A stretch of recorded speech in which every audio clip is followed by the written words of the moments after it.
Ladies and gentlemen!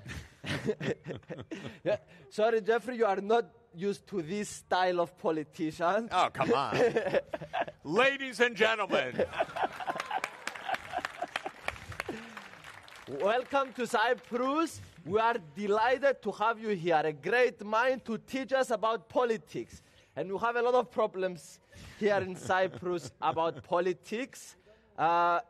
And I want to start this conversation to ask a bit, who are you? Because we are online as well. We have a lot of people watching us. Maybe some people don't know. So just give a who are you question. I asked you in the past this question. Hello. I am Jeffrey Sachs, and I'm very happy to be here with you today.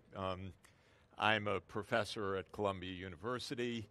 I was thrilled to get an honorary doctorate at your great Frederick University, so I was really thrilled to be coming to Cyprus for this wonderful event. And I'm a UN, a lover of the UN, despite all of the challenges and problems and limits and obvious shortcomings. So I spend most of my time trying to make international cooperation work somehow. And as you know very well, it ain't easy. So this is part of a lifelong challenge. Okay. Raise our voices. Okay, we can speak a bit louder, don't worry. I will start with a very simple question. Should Cyprus stay in the European Union or leave? Stay. And explain why. Look, Europe is actually important. Europe is important. Europe is important to stay as a union, and the reason, and the reason is nothing's ruined. You try to fix things. That's the most important thing. You could look at the UN and say, well, that's a failure. And it is in many ways, but you try to fix it. The European Union is really flawed. You try to fix it. But I'll tell you one thing. If I were you, and if I were a European country, I would not want to be 27 independent countries with the United States on one side, with Russia, China, India, and other large groups around you. If you're 27, you're in trouble. If you're one, you have a chance. It's not working very well. Nothing's working very well right now, by the way. Look at my country. What a mess. So that doesn't mean that you say, I don't know what you want to say, what the alternative is, but to my mind to say, okay, we end the idea of unity in Europe because it's not working would be a huge mistake. We know Europe, when there isn't unity, there has been endless war. The idea of the European Union is to keep the peace within Europe and to protect Europe in a global context. It remains extremely important in my view. But the general argument that when things don't work, you end them is a wrong argument. When things don't work, you fix them. You diagnose them. You try to figure out what is wrong. And that's what at least I try to do. So I try not to give up. I try to figure out what's right, what's wrong, what's working, what needs to be adjusted. So the UK did a mistake, in your opinion, leaving the European Union? Yeah, I thought, as I told my wife, who's here someplace, we love Sonia. Let's give it up. Yeah. By the way, guys, I met his wife, and this is what we say. Behind a great man, there is always a smart, powerful woman. She's Smarter. Amazing. Smarter. So, as I was about to say, Sonia asked me the night before the Brexit vote, just so you know the authority with which I speak. And she said, what's going to happen? And I said, of course they're going to vote down Brexit. No way. So don't listen to me. prediction is pretty tough, and I got that one wrong and many other things wrong. But if you ask me what should have been the vote should have been to stay in the Union. Britain is kind of disappearing before our eyes into a massive incompetency, economic decline.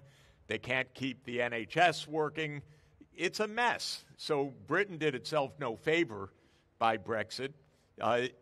And now, by the way, Starmer, who I don't much like, I have to tell you. Me as well. But in any event, he's trying to get back to Europe in countless ways right now, because Britain is seeing also on the security issues and so forth, we can't be separate. And so even in recent days, you see that Brexit put Britain itself into a terrible trap, and they made a mistake. It's going to take 20 years probably, and they'll reverse it. So it's better to be in the European Union, but we are a very small country, one of the smallest in the European Union. So we don't have so much power to change stuff in the European Union. So we have, there is 720 members in the European Parliament. We have 6. And also our president, out of the 27 with this small population, don't have so much to say. But we have some power. What we should be doing with our power and how we should be using our power in the European Union as a small country. Maybe I'll step back and say just a word about the United States, which is also in its own kind of crisis right now, and related to what you've asked me, because obviously we have a kind of broken constitution also, but actually we have at least a government that has functioned most of the time over the last couple hundred years. And the history of the United States is relevant for Europe in a way that I think is very important. And so if you give me just a minute to explain why. Like Cyprus, Britain, the United States, of course, was a British colony, and it got pretty sick and tired of being a British colony or British colonies by the mid-1770s. And in 1776, 13 independent colonies got together, drafted a Declaration of Independence with the great phrasing of Thomas Jefferson, and declared their independence. And the French came to the rescue of these 13 colonies, and the French basically defeated the British in 1778, 79, and Britain said, okay, we're done with this in 1781, and went home.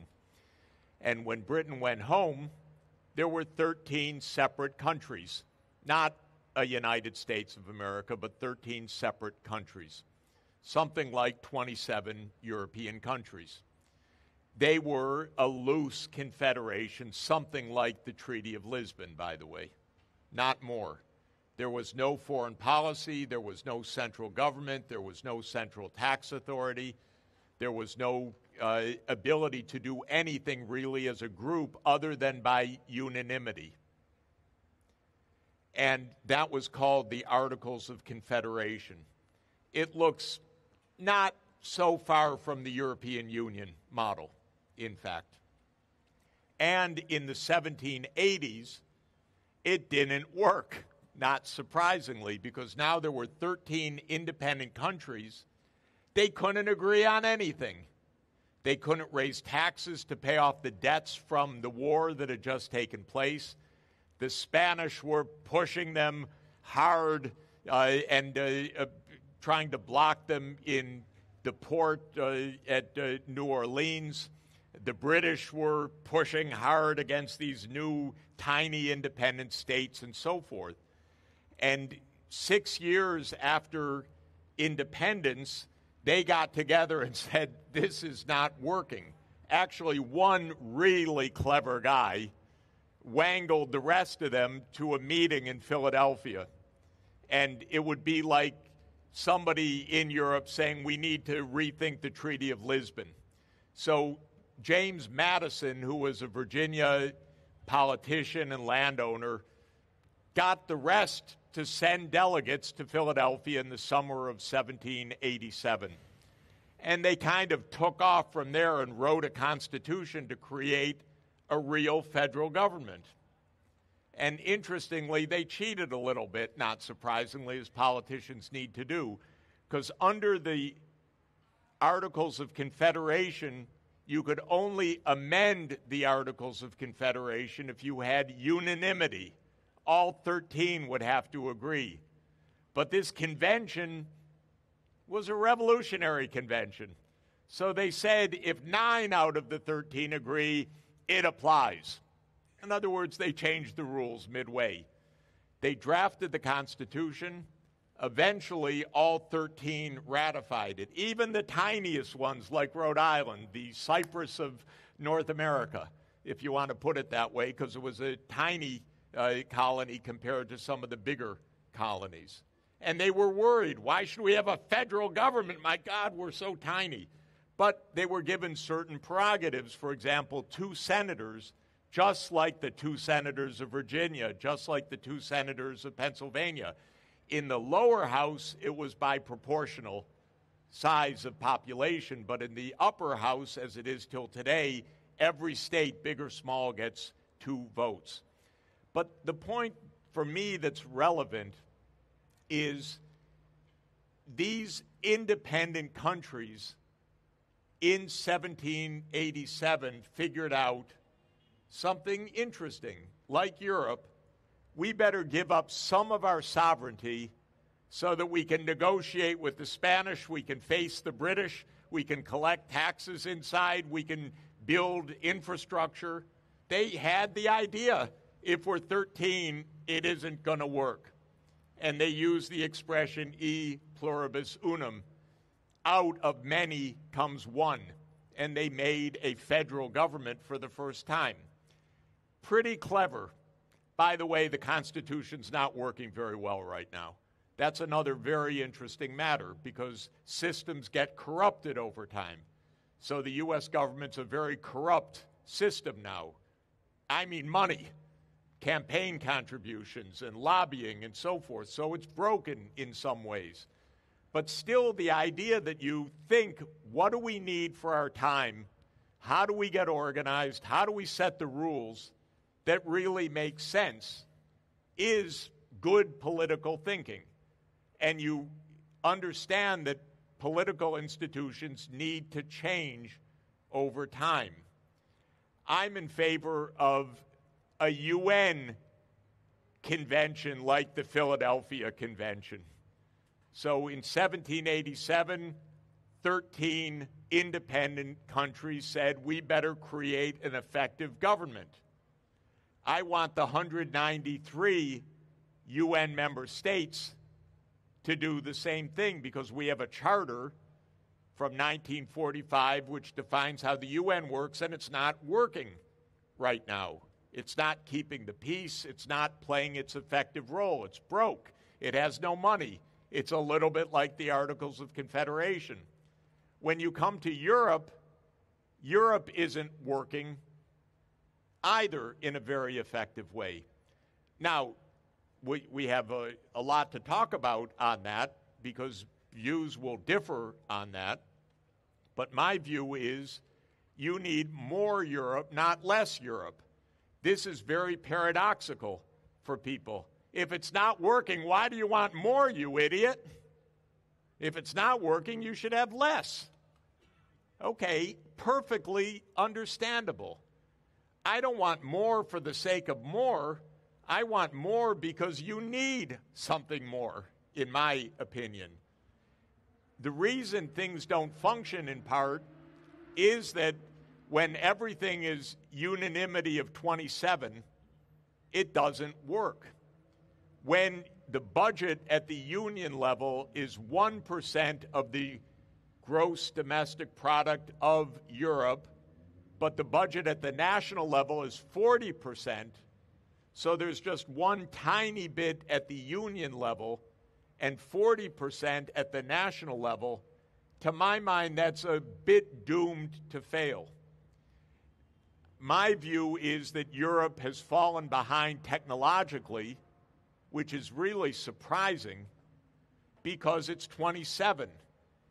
Europe has all the technology, all the leaders, all the institutions, all the universities, all the scientists that you need. But the United States has a continental market. China has a continental market. When we look for IT or AI, we got the whole market. What Europe has, as you know, it's the cliche, but you don't have the market, you've got regulation. Okay, so you don't have any AI champions right now. You don't have any electric vehicle champions right now. This was a huge mistake of the German auto industry that's hurting all of Europe right now. Europe adopted a European Green Deal. What is the European plan to implement the Green Deal? There isn't one. The Green Deal is goals that then went to 27 independent countries. No overall plan.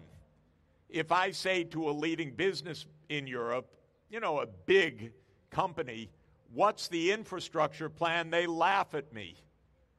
Jeff, don't you know anything? Of course there's no European plan. You can't even decide to connect the grids together properly except in a 10-year convulsion that is very difficult politically. Because really it's not a union that's as effective as it needs to be, in my opinion.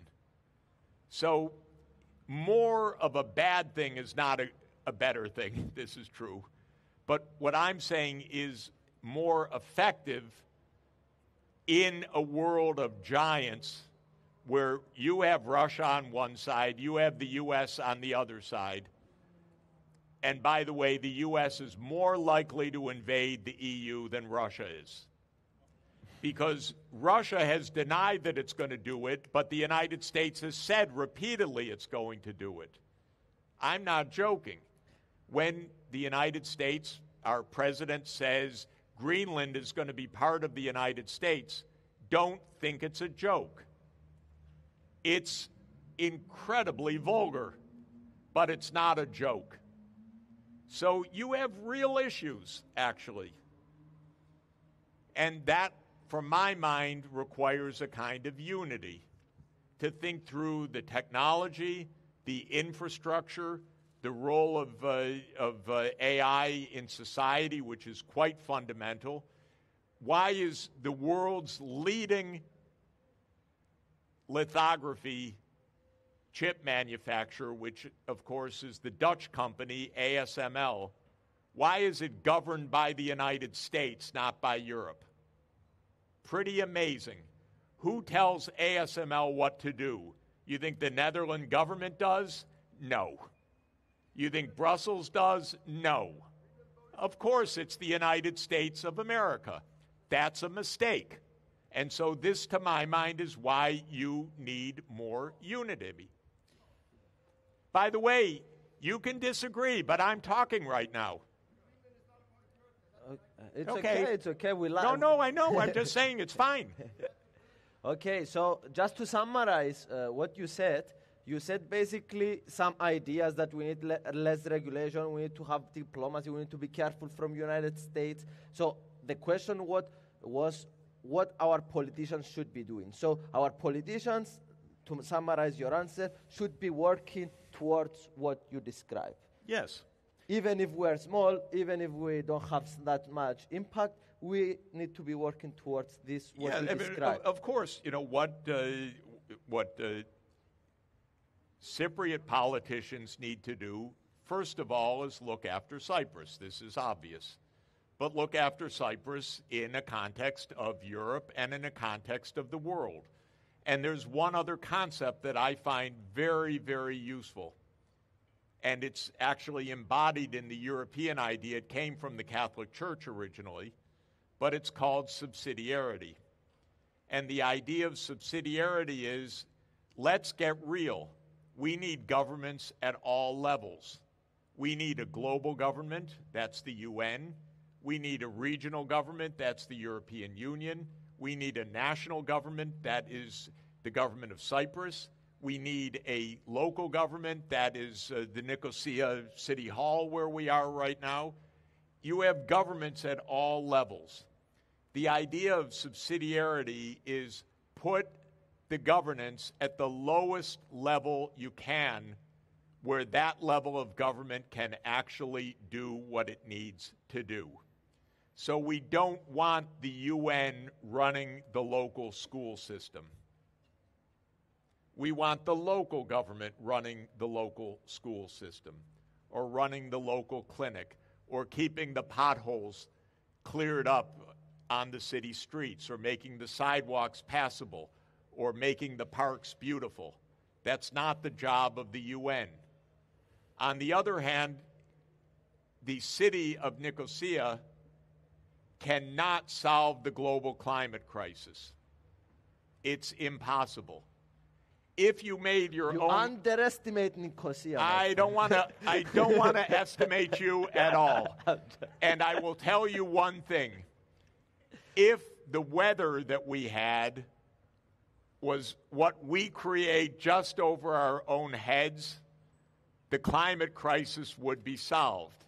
Each place would warm to the extent that they want to warm.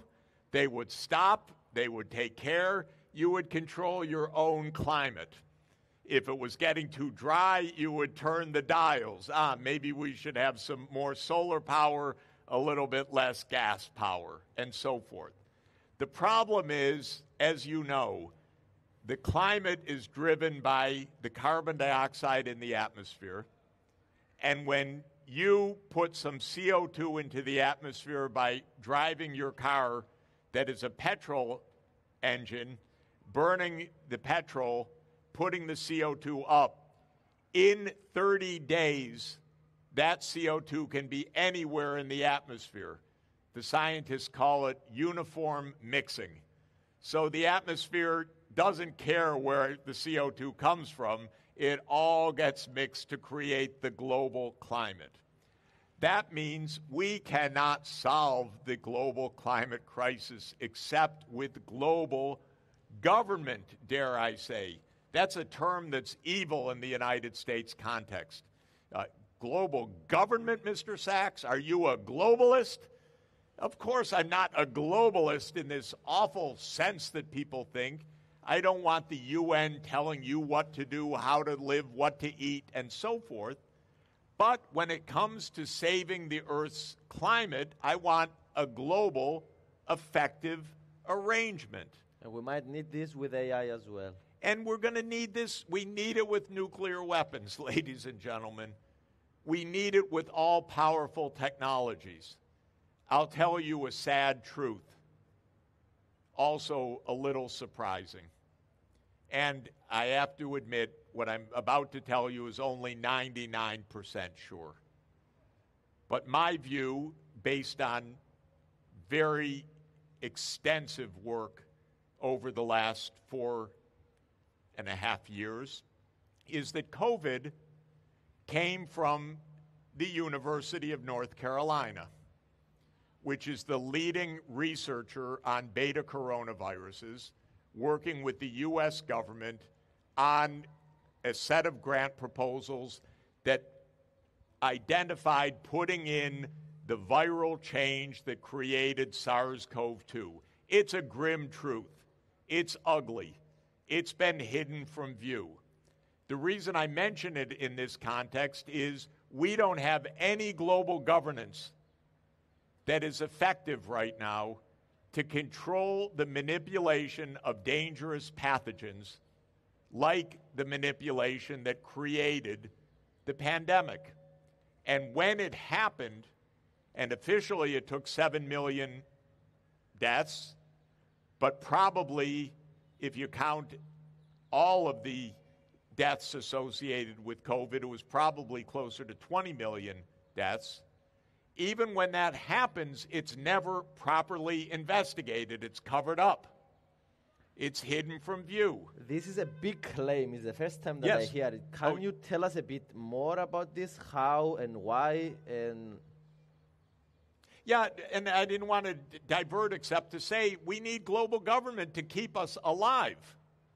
Don't underestimate how much things can get screwed up by dangerous technologies that are not under proper control.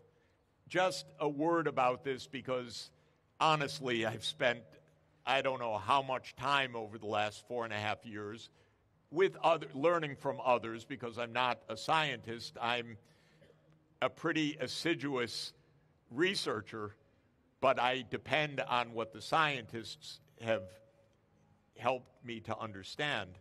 But basically, COVID is caused by a virus. The virus is called SARS-CoV-2. SARS was the original disease, and SARS-CoV-2 is the scientific name of the virus that causes COVID-19 disease. When you look at the virus, there's something very odd about it. For two major reasons, it looks like it's manipulated in the laboratory. Of course, that's not absolutely ironclad to prove. Ironclad would be to get the emails and the lab experiments and the lab notebooks and so forth, which we don't have because they remain hidden from view. But you can tell from the genetic signature a lot. And there are two main parts of the virus that show, my God, someone was tampering with this kind of virus. One of them is 4 amino acids. And for those of you who remember your biochemistry, that means 12 nucleotides. Each 3 codes for 1 amino acid. There are 4 amino acids that are inserted in this virus that don't appear anywhere else in nature in this family of viruses, which is a bat family.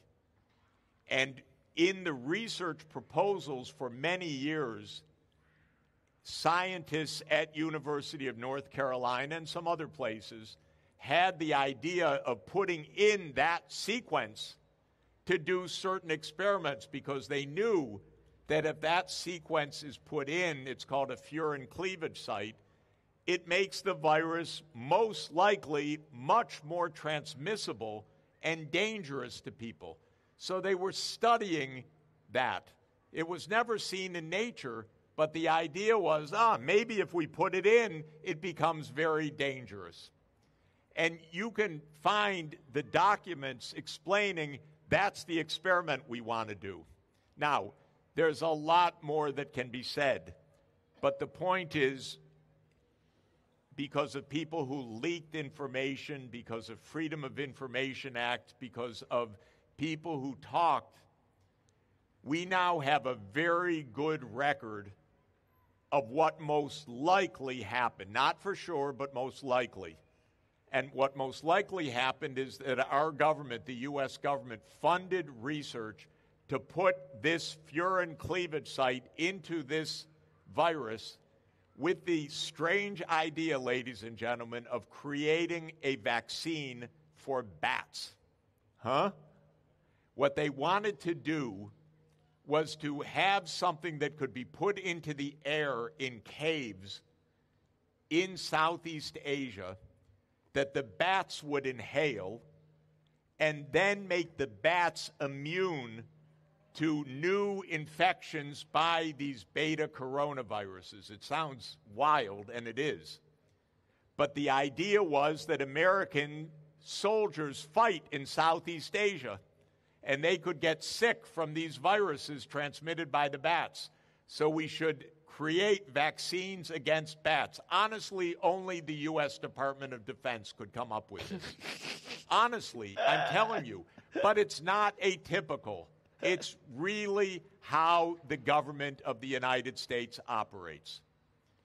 So they did these experiments, most likely, again, I'm putting it at 99%.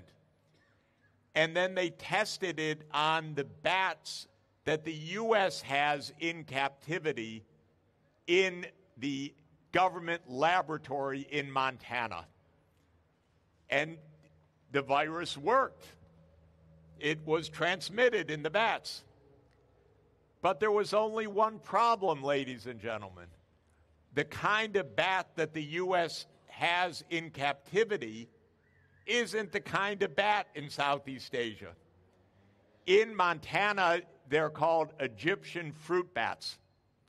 But the bats in Southeast Asia are called horseshoe bats, or Rhinophilus sinicus bats in particular in Yunnan province, China. Who has those bats? Who do you think has those bats in captivity? China. The Wuhan Institute of Virology. So how about taking this test virus and testing it in the bats in Wuhan Institute of Virology? You just send it by mail. Oops, what happened? Oh, did I stick myself? Did I breathe something I shouldn't have breathed? There was a lab accident in Wuhan. And the next thing we know, several years later, 20 million dead. So you think the United States did it to harm China? No. The United States did it most likely for the very reason it says in a proposal you can find online, by the way, if you're really interested in this. It's called the Diffuse Proposal, DEFUSE, submitted to something called DARPA, which is the Defense Department Advanced Research Program. And you can find it online, and it explains what did they want to do.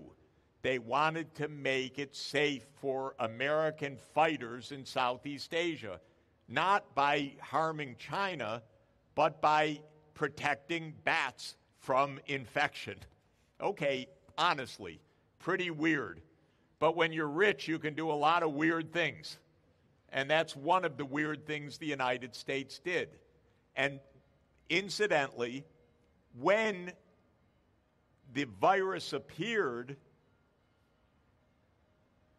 the scientists said, oh shit, this looks not natural.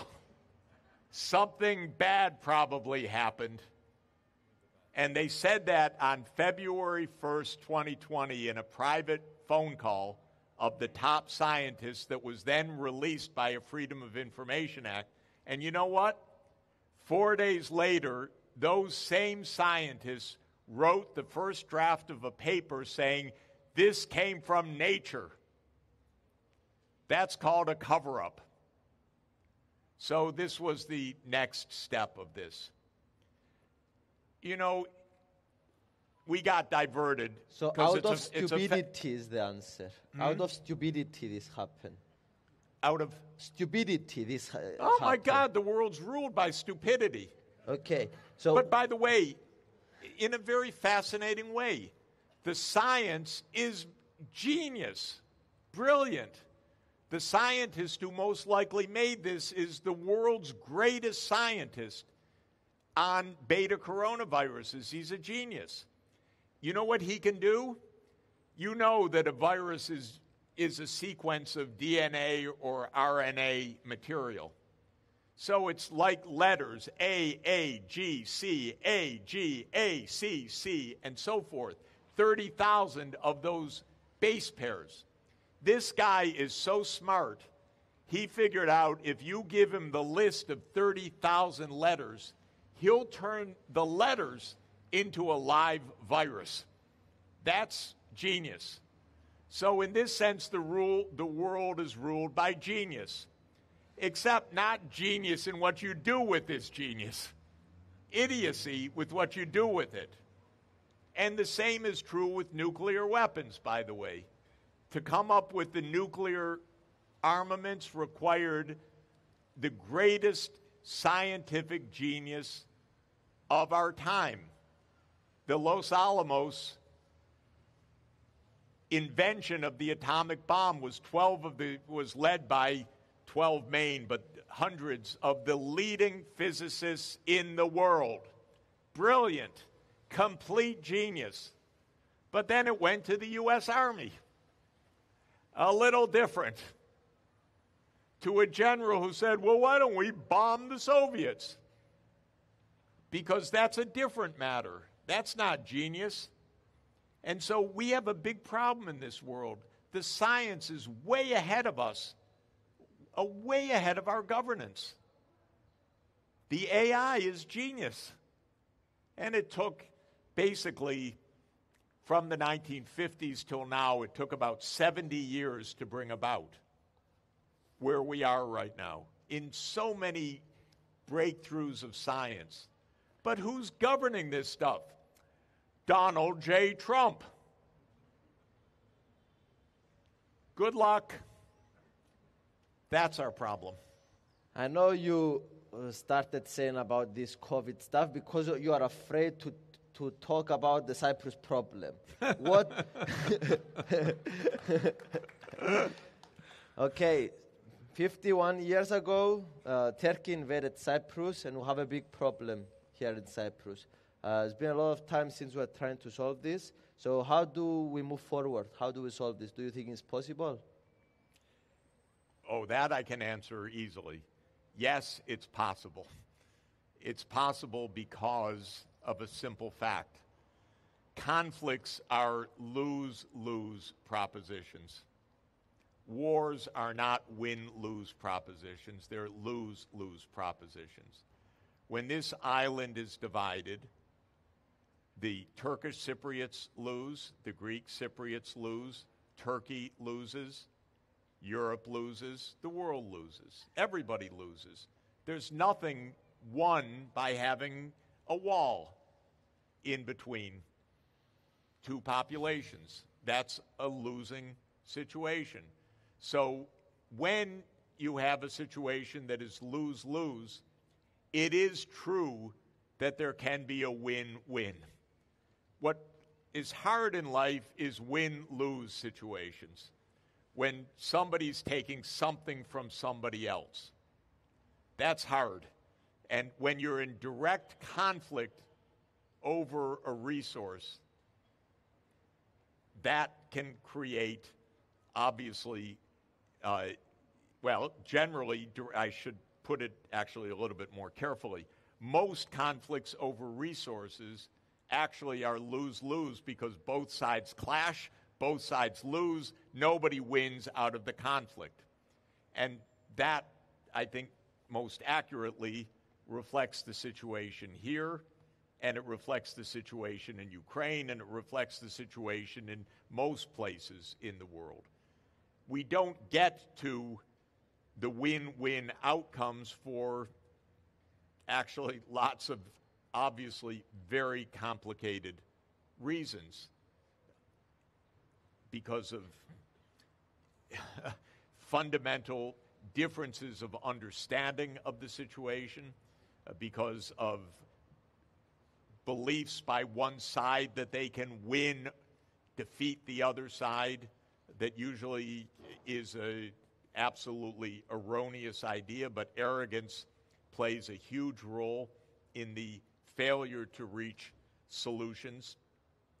Politicians often stand in the way because sometimes it's the case that the populations on both sides of a conflict say we want this to end, but a particular politician or small clique is so invested in the fighting that they know that their lives or their careers or their politics comes to an end if they go along with the interests of their own public.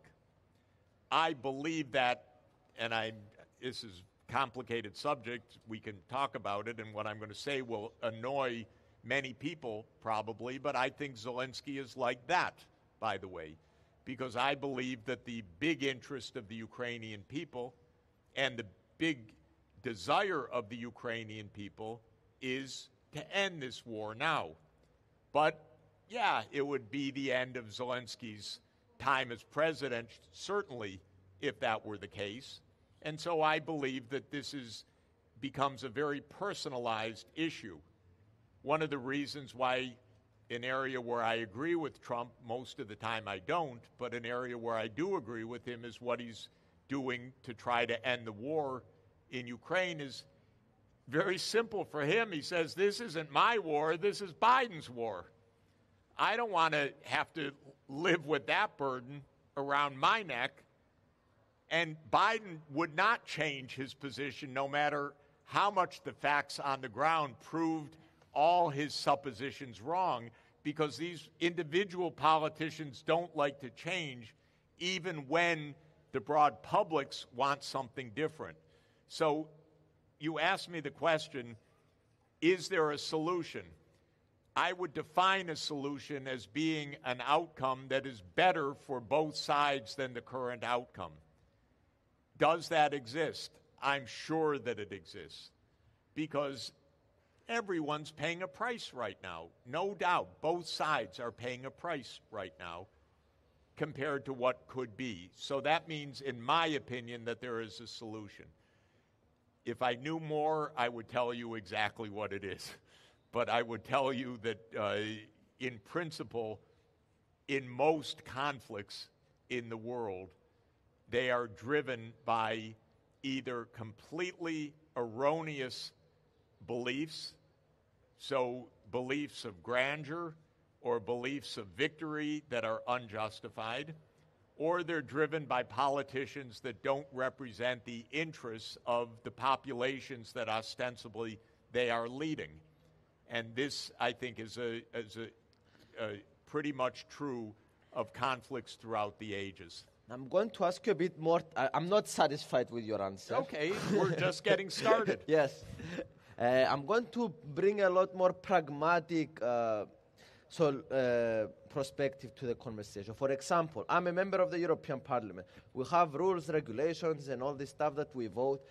So my role is to put, or Cyprus' role is to put pressure on Turkey with sanctions, with all this stuff. Like, how we should try to put pressure on Turkey to solve this? Should we try to work with Turkey in stuff in order to solve this?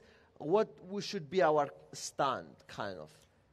It's a tough position to be. No, I generally believe in one basic point, that if you are stuck in a situation where you can envision a win for both sides compared to the status quo, that the way out of that is some kind of negotiation or dialogue, not pressure. As a general matter, it's a basic economic idea. We call it Pareto improvement, from an Italian sociologist at the beginning of the 20th century named Vilfredo Pareto. The idea of a Pareto improvement is to move from the status quo to a situation that is better for both. So that's what I would search for. I would search for a movement from the current frozen conflict to something that is better for both sides. Then I'd ask the question, well, why not? What stops this? What is it that is holding this back? Is this some politicians on both sides or on one side? Is this Turkey on one side? Is this some other set of interests? But if it's a win-win proposition, why can't we get there? If you say, no, look, this is unfair, this has really hurt us, we don't accept any of this, so we're looking for a win-lose. We win, the other side loses because they're unfair. I don't know how to help.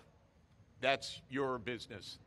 But if you believe, as I would, that there's a way to make a win-win, then there are a lot of principles of how to move from the status quo to a win-win. Trump, by the way, thinks that the way you do it is that you punch your adversary in the nose first, you threaten them with more sanctions, You say, if we don't agree in a week, I'm going to destroy you. And then you sit down to talk. Maybe that's how you do it in New York real estate.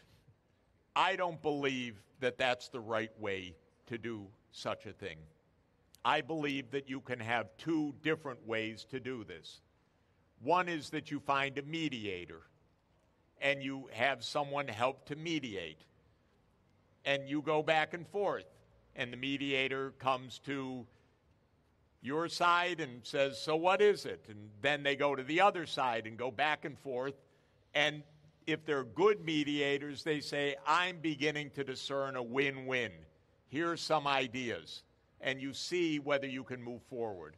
The other way is to negotiate directly. I generally believe in negotiation directly.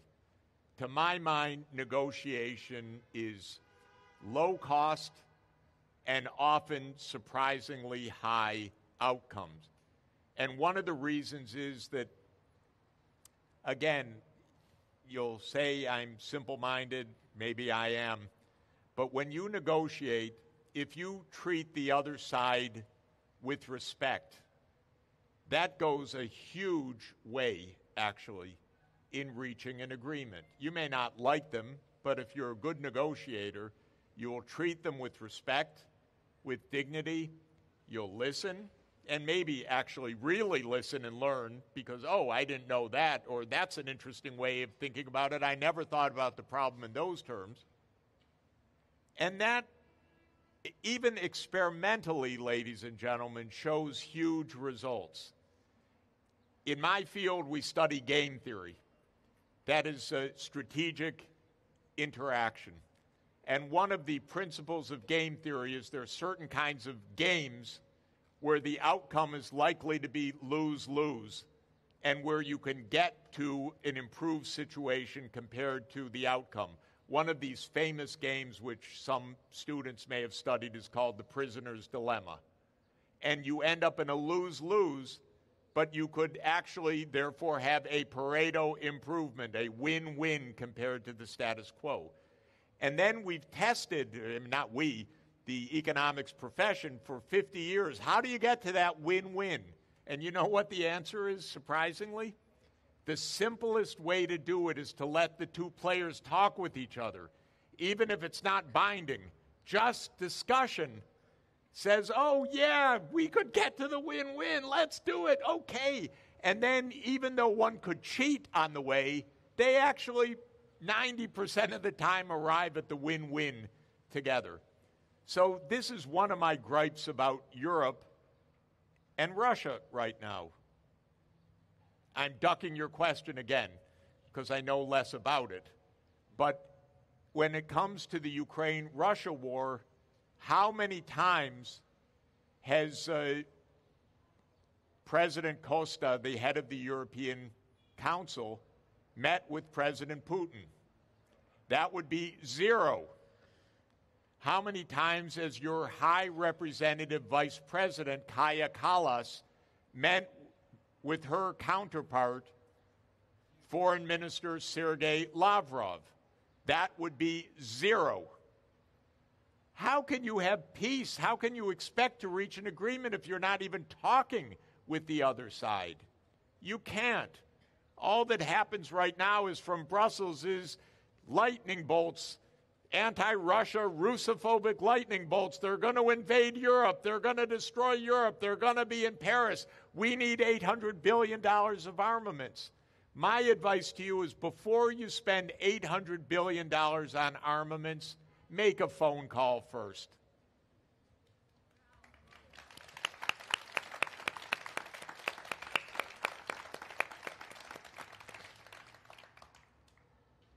So I don't know the situation here in detail, and I know there's a lot of pain, and I know there's a lot of history and a lot of angst. Your situation does fulfill one theorem of mine, though, I have to tell you, and that is all problems in the world go back to the British. Okay?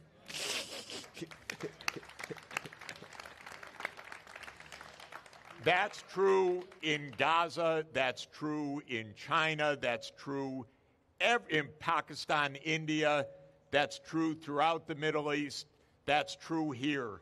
The British made the biggest mess in this world because they were the most powerful empire for 200 years. And they left behind conflicts everywhere. And they got a lot of nerve as far as I'm concerned, because even today, Starmer acts like an imperialist. He doesn't have anything to back it up, really, although he's got a few nuclear weapons that could destroy the world. But the rest is a bunch of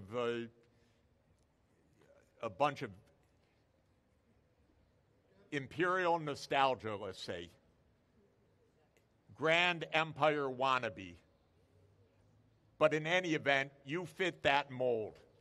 All British problems are tough ones also. They were really cynical, and so they tied every place up in knots. You know, the disaster taking place in Palestine right now, one of the reasons is that between 1915 and 1917, the British promised the same territory to 3 different groups.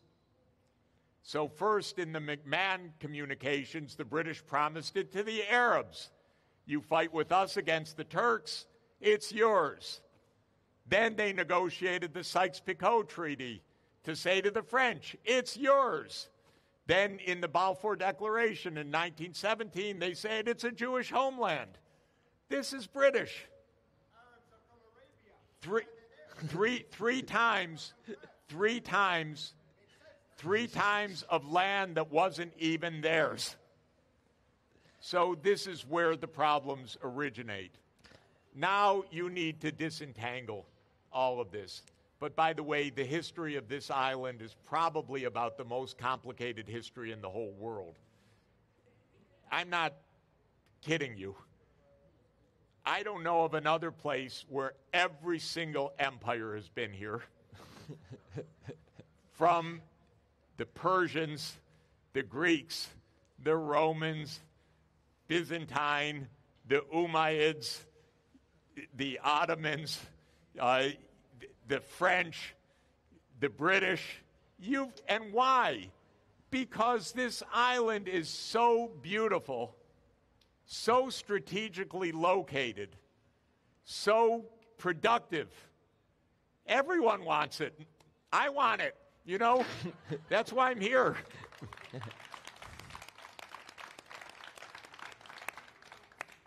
Thank you for promoting Cyprus. We love Cyprus. Cyprus it is amazing, actually. I want to summarize to conclude this conversation about the Cyprus problem. From your sayings, also I talked also with Alexander Mercouris. He's another, like you, geostrategic, geopolitics thinker. And he said, you always try in Cyprus to have the European Union, the United States, everyone to help you solve the Cyprus problem. And everyone comes with their agenda. They want not to solve the Cyprus problem, they want to take advantage of you to get something else. So the best thing that you should do, he said to me, is to take your destiny to your own hands. And this is kind of what you are saying as well. Kind of go and talk, force this ourselves to talk. This is your understanding as well, kind of the conclusion? Yeah, again, I apologize, and I don't want to oversimplify. Really, I don't. But there should be discussions between Cyprus and Turkey. There should be discussions between Greek part of Cyprus and the Turkish part of Cyprus, as it is right now. There should probably be discussions also with Greece and Turkey and Cyprus, all parts together. There should be discussions right now. The more that, the thing that I don't like, because I don't think it works, to say we need maximum pressure on Turkey right now.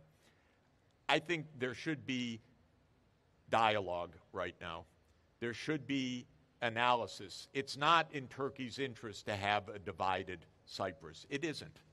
It really isn't at the core. It's Can not. you explain this why? And in your explanation, talk a bit about the Turkey's role inside this geopolitical system of the world. Look, if there was a Cyprus without the walls, Turkey would be a big beneficiary. There are several 100,000 Turkish Cypriots. They have relations with the Republic of Turkey.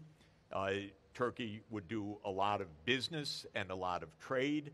It would ease a lot of relations. It would ease a lot of difficulties. Tourism would expand markedly.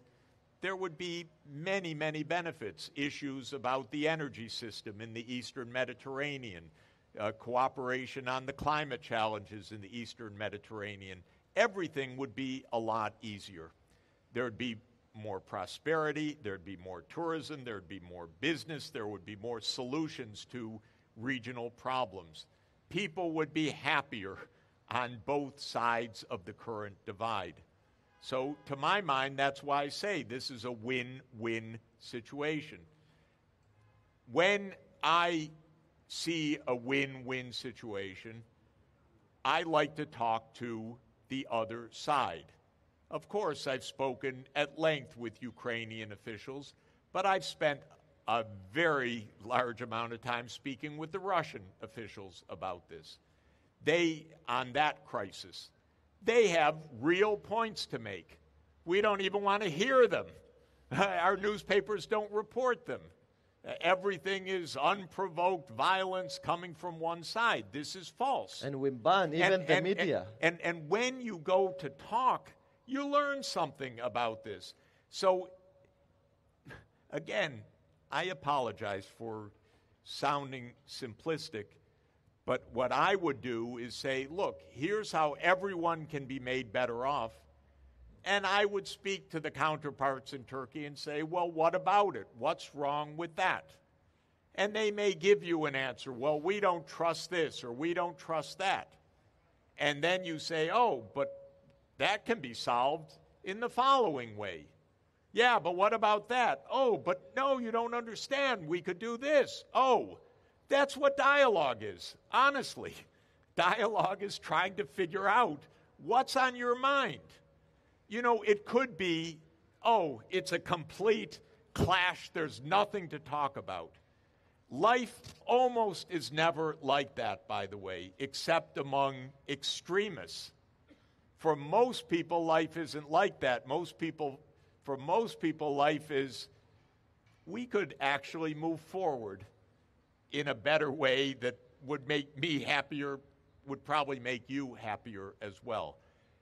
Again, my experience, and it is extensive, is sometimes what I'm saying, you fall flat on your face and you fail terribly. So no guarantees in life that you get to the win-win, definitely not. But sometimes it surprises you what can happen, but it won't happen if both sides are spitting hate in both sides or not even talking to each other. So that's why I think my real recommendation is not a list of do this, do this, do this. It is engage, not in threats, but engage in diplomacy. And directly, be involved. This is your future. Be involved with Turkey, be involved with others in the region, but try to work out how things can work better.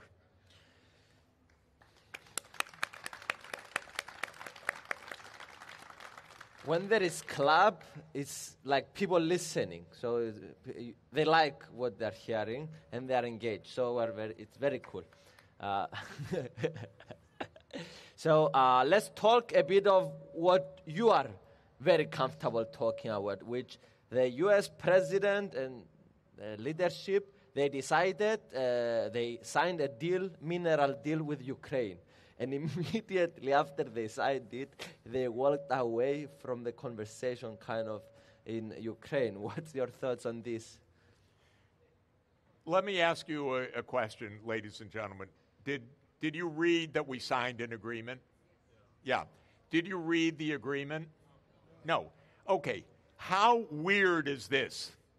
The two sides sign an agreement, and then it's not shown to anybody.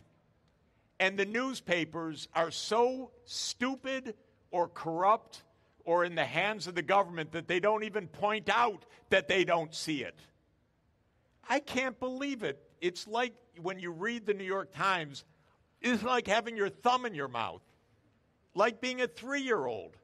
They report this thing. They don't say, we don't have the document. The government's keeping it hidden. Why is it keeping it hidden? Aren't there any reporters left in this world? I don't get it.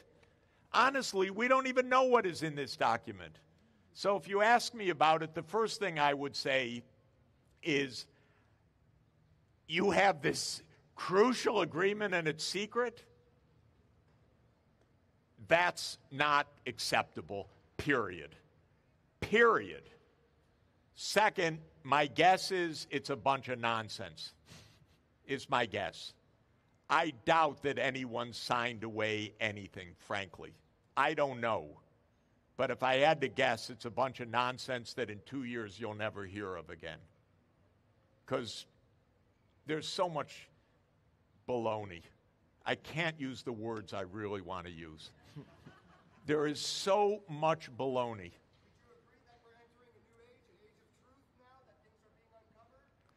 Would I agree that we're entering an age of truth? I don't know. You know, we're entering an age. My friend.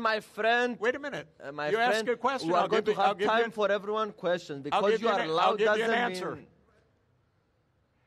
I believe that we're entering a period in which it's easier to make deep fakes of every kind possible, and that we are not equipped, even in our own psychologies, to understand.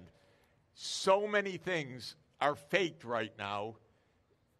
There are clips of me. It wasn't a fake. I gave a speech. They wanted to show it to other languages, so I speak perfect Mandarin in this tape.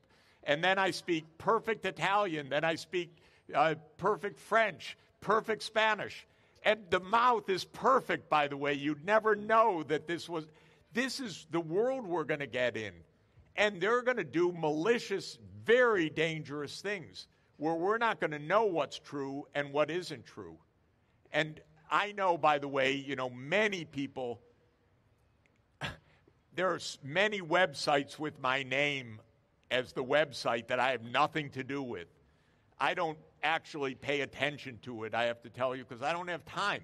I don't even understand how it works in the sense of who would I talk to at Twitter or not Twitter, whatever it is, X. What would I do? I don't even know. But they have my name on it. And this is all over the place. So are we really uncovering things? I don't know. What I do know, and I can tell you, my government works systematically by lies, nonstop throughout my whole lifetime. And I see it up until today. And it works systematically by secrecy, like an agreement between two governments that's supposed to be strategic, and we don't even know what's in it, for heaven's sake. No, my friend. Wait. I just want to hear one sentence. Sorry. No. It's okay. Yeah, tell me. It's okay. If Jeffrey Sachs said it's okay, it is okay. Tell me. But because the people don't hear him, take him a microphone. He's not a politician. He's a businessman, which is now, like I said, we've entered a new age. He's not speaking to every politician. He's speaking only to people. Okay. I got it. So the argument is... Say it to the people online. Yeah, the argument is of the gentleman. The argument of the gentleman is that Donald Trump is not a politician, so Donald Trump's not a politician, so he's speaking truly not like a politician. I can tell you, it's not so good, unfortunately. It's not so good. No, that's not the point. That's not the point. The point is the government is filled with lies every day. Donald Trump's government. I don't like that they knocked on the door of one of my students and dragged him out of his room in the middle of the night.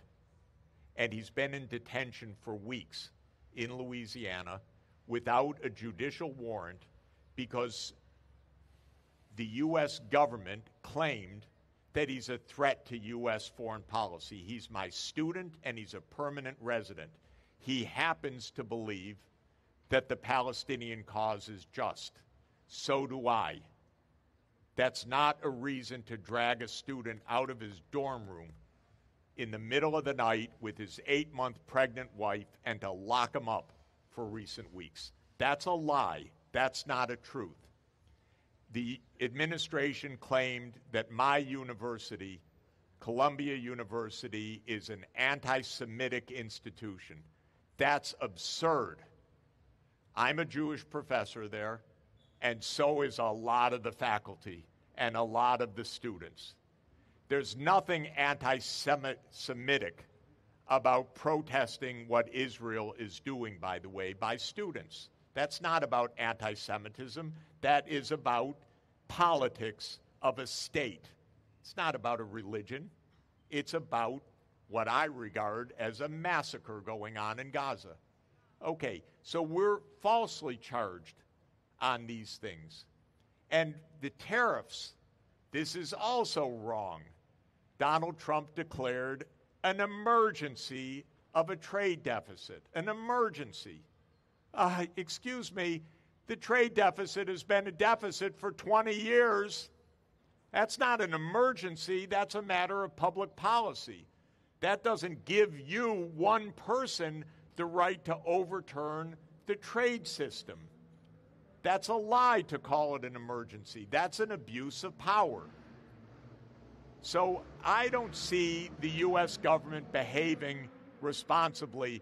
And by the way, I haven't liked any of our recent presidents. Our politics are broken. I called Joe Biden the worst foreign policy president that we had in our modern history.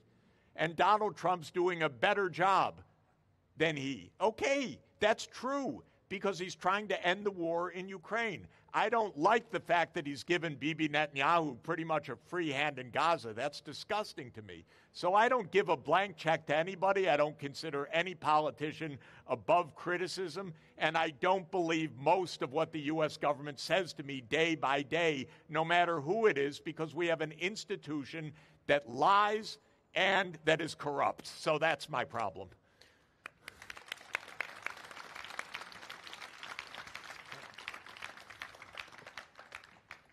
Okay, I just want to admit something and also put my last question, and then we're going to open it for the audience too.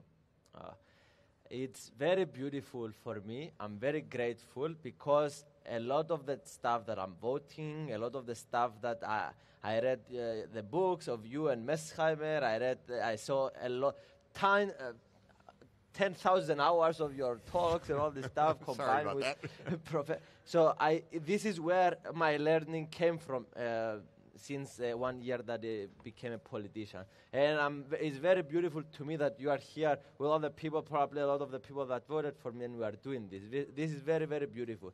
And my question is, because I'm 25 years old, my father is a priest, and I'm kind of a kid walking into this politics, and I believe that I have a moral compass. I don't lie. I always say the truth. I try to be useful to society. And a lot of the times, it's difficult to be a moral politician because kind of the word works as you describe it. It's kind of the biggest, you are trying to get more power in order to survive in this world. So a lot of the times, to get more power, you need to do some stuff to take advantage of others, so how do you become moral politician in this world that we are living? That is a very old question, and the one that asked it most accurately first was Platon. Plato asked it in the Republic, so I thank the Greek world for that, because Plato's question precisely was, how do you have moral politics? That's the subject of the dialogue, the Republic. Okay, he gave an answer. The answer was you raise the leaders from birth and you raise philosopher kings. and that's the way you do it. And they own nothing, and they're trained in all of the right skills in philosophy, in gymnastics, in the arts, in music, in other fields, and they are then raised with the right philosophical outlook. That was Plato's idea.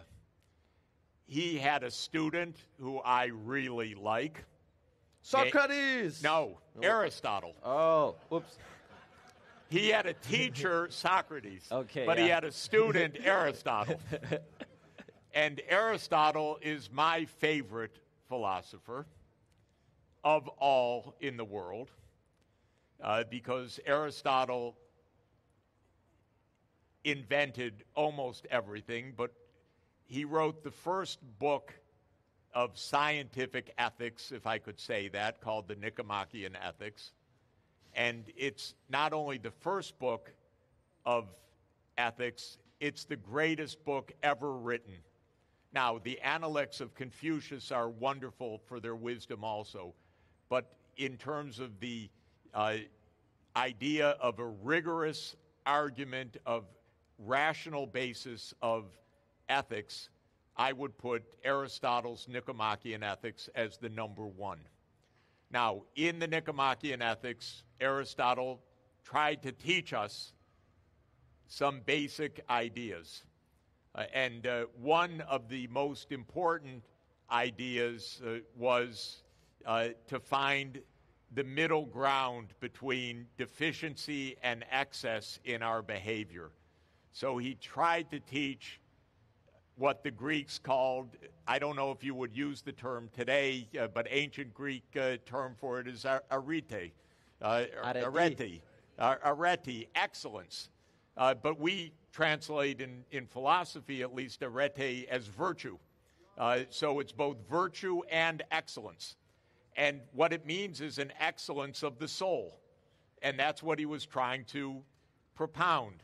And he had a very good idea, which is how to train, how to cultivate yourself for arete. And there were several dimensions of that, but the most important, like we were talking about on peacemaking, is, and I'm going to mangle the pronunciation again, but phronesis. Phronesis is practical wisdom. So phronesis is judge the practical situation and apply your excellence to the practical situation, whether the practical situation is Palestine or the practical situation is Ukraine. Have practical wisdom to try to do the right thing. Now, the reason I say all of this is that the Nicomachean Ethics is about our personal ethics, how to behave, how to be a better person. Chapter 8 is about how to have friends, by the way. Very wonderful. At the end of chapter 10, the last words are, now we turn to politics. Because he said politics is a chapter of ethics. It's how we behave in the polis collectively. Now, this is a very important idea. It's the most important idea of politics. It's the Greek idea of politics, invented by Greece. Rarely practiced in this world, but invented by Greece. And it is that politics is the application of moral excellence to collective action. That's what politics is.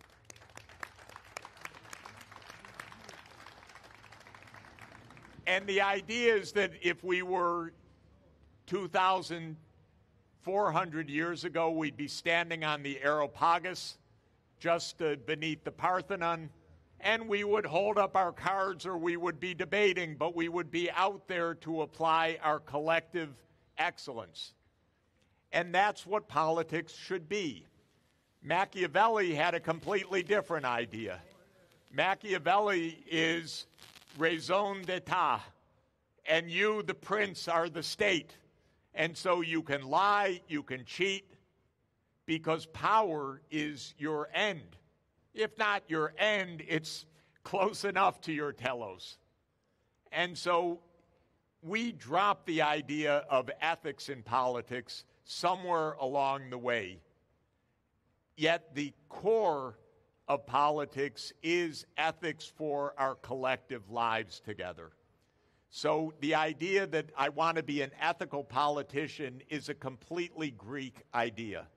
You're just repeating Aristotle, which is not a bad thing to do, honestly. And this is what we should try to propound. And I'll tell you something quite interesting, because probably most of you are Greek Orthodox. I'm Jewish, but I happen to sit as an academician in the Pontifical Academy of Social Sciences of the Roman Catholic Church. And that's an incredible institution because it's trying to inform the Pope about modern social science, or there's a scientific unit also because the Pope wants the best information and feedback and up-to-date knowledge. But within that is a social teaching of the Catholic Church. And the modern Catholic social teachings were started by a pope in 1891 named Pope Leo XIII, because it was the new age of industrialization, and he said, what is moral in our new age?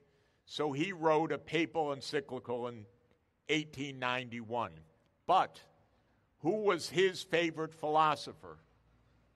St. Thomas Aquinas, who was a professor at University of Paris in the 13th century.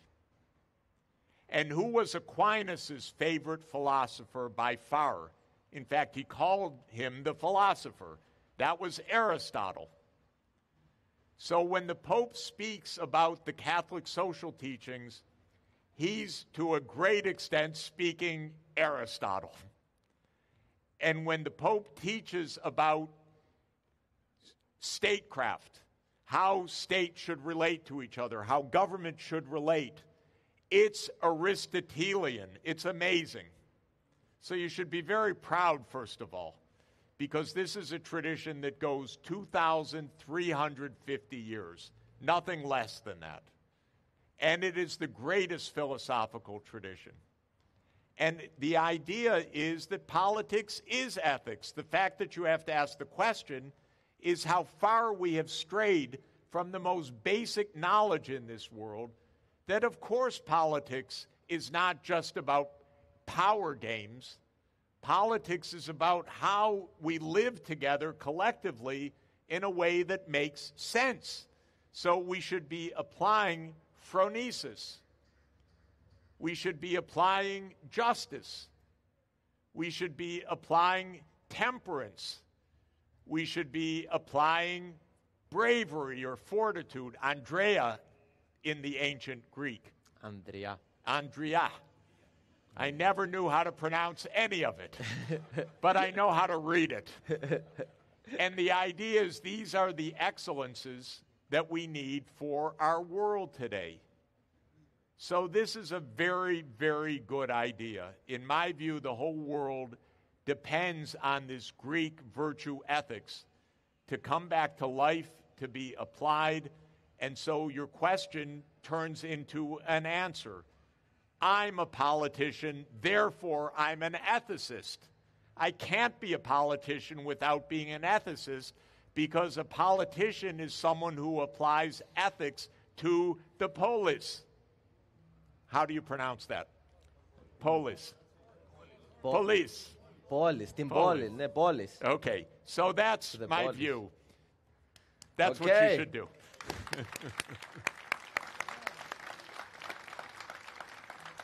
Can we have the microphone and people raising their hands to go there, and they stand? The camera will move to them.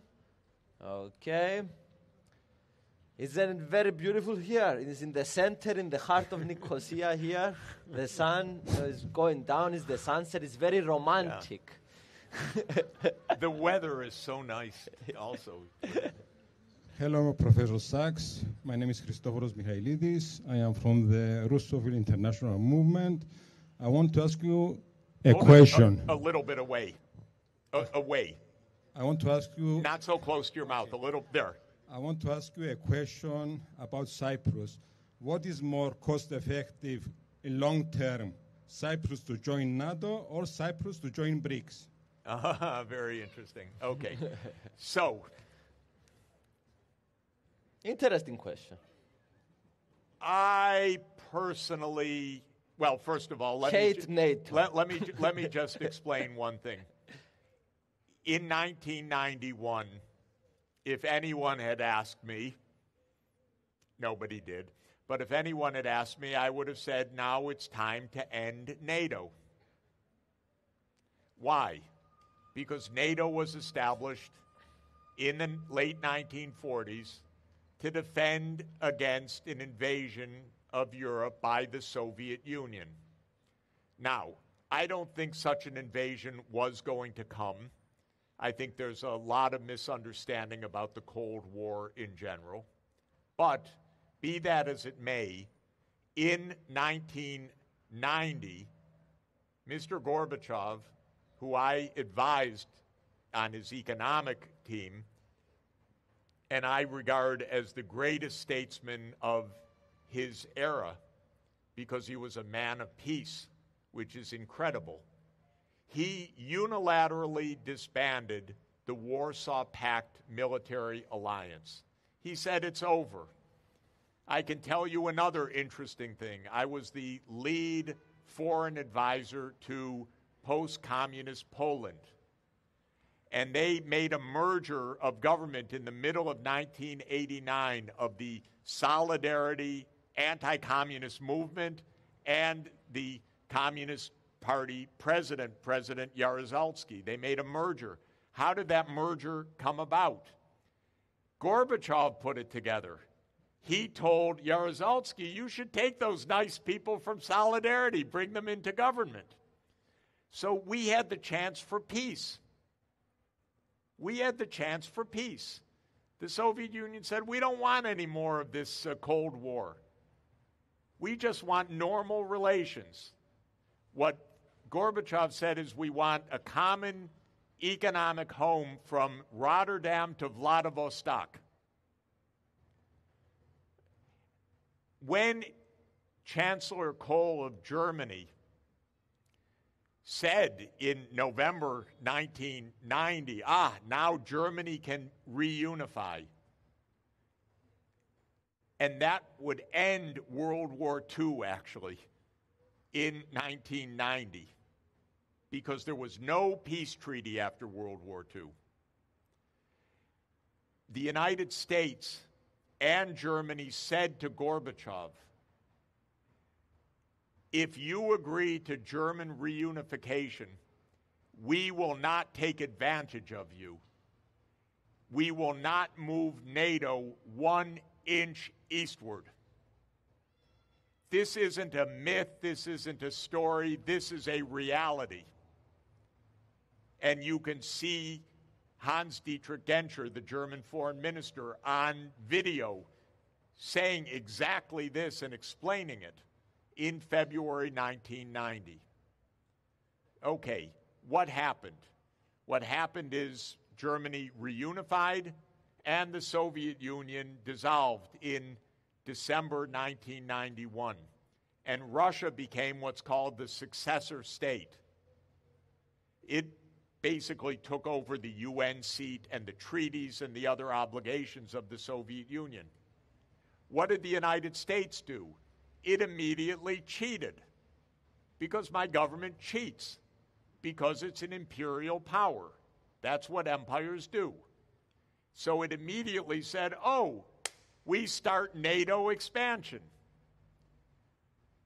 And that wasn't made public until 1994, when Bill Clinton said NATO will enlarge eastward. But it was already in 1992 becoming part of the new U.S. doctrine. In 1994, it was decided. And they had the idea, by the way, NATO will expand all the way to Ukraine and to that great North Atlantic country called Georgia. Take a look at the map, ladies and gentlemen. Is Georgia a North Atlantic country? No, it is in the South Caucasus. The Caucasus are not on the North Atlantic. I'm sorry. Georgia has no business ever having been invited into NATO. But this is what empires do. Russia didn't like that, by the way, because Russia said, we don't want the United States and its missiles and its military and its CIA and everything else on our border. And you know what? They're right. And the United States does not want Russia on our border, whether it's Cuba in 1962 or Mexico or Canada and so on. Big powers should stay out of each other's way. This is the first principle for survival on our planet. Okay. So my view is NATO should not even exist any longer. That's my own view. So we should not enter into NATO. Don't enter what shouldn't exist. But, by the way, solve collective security issues. Of Europe. In the neighborhood. Talk with the neighbors. Many people say to me, by the way, okay, Mr. Sachs, you've explained why the Russians hate the NATO enlargement, and I've listened to Russia about this for a long time, and I happen to agree with the Russian position on this. But how do we know if we don't do X, Y, and Z that Russia won't then invade the Baltics and so forth? Whatever, okay? My first answer is ask them. Why are you asking me? Make some diplomacy. Discuss the issue. What kind of collective security can there be? But if you don't discuss it, this is where we started. How can you possibly know the answer to the question? The crazy thing is, in the U.S., they think, we know how the Chinese think. We don't have to ask them. We know how the Russians think. They don't know anything. On my side, not my side, my country's government. They need to ask if they want to understand. You have to discuss. So, yeah, you don't need to join NATO right now, for one thing. Second, in 10 years, I don't think NATO's going to exist. So don't get into big conniptions over something that's going to change anyway. But third, do figure out diplomacy. They did ask about BRICS as well, but... So, BRICS. What is BRICS? BRICS is a group of middle income, upper middle income, lower upper income countries that are saying we don't want to be bossed around by the United States. We don't like the unilateral sanctions. We don't like being told who to trade with, who not to trade with. We don't like suddenly waking up one day and having something called reciprocal tariffs that have nothing to do with reciprocal anything. Literally nothing to do with anything reciprocal. They don't like that. They don't like $300 billion of their reserves being frozen. I don't either. So BRICS started as a very loose group of so-called emerging economies. The term was invented by a Goldman Sachs banker in London, not as a geopolitical group, but as a description of Brazil, Russia, India, China, and South Africa, just a description. But it became a group because the U.S. was bossing everybody around, imposing sanctions. You do this, you do that. We get to change Serbia's borders, but you don't get to change these borders. You do it our way. We're in charge, not you. And they got together to say, look, we want rules, but we don't want your rules. We want multilateral rules. Now, it happens that these countries are also fast-growing countries. That's one of the good things in the world today. Middle-income countries are growing faster than rich countries because they have more headroom to catch up, technological headroom, and they're catching up. So the fast-growing countries are China and India and Indonesia and so forth. So Europe should be trading with them. Whether it's members or not, you should have good, strong trade relations with China. You should have good relations with the BRICS. The BRICS are not an enemy group. They did form because the United States is too pushy, because it said we run the show. And so that's the origin of it. But the truth is, actually, we need some global rules of the road. What are those rules of the road? First, great powers should stay out of each other's neighborhoods. This is true. Second, great powers shouldn't lean on small countries and bully them and badger them.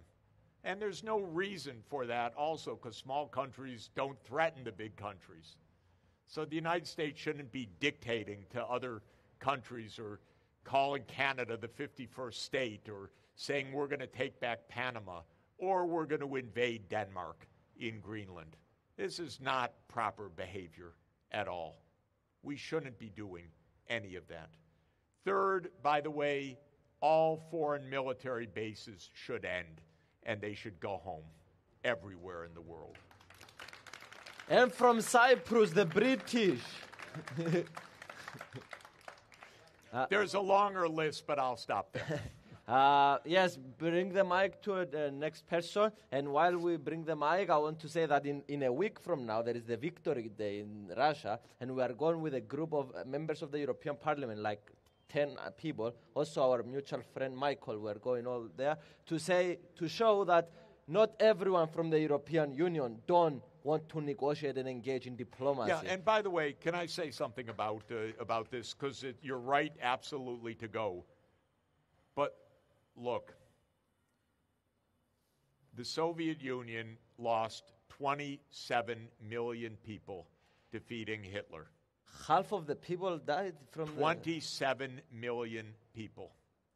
The idea that Europe can't figure out to go and honor the dead and honor that achievement for humanity is terrible.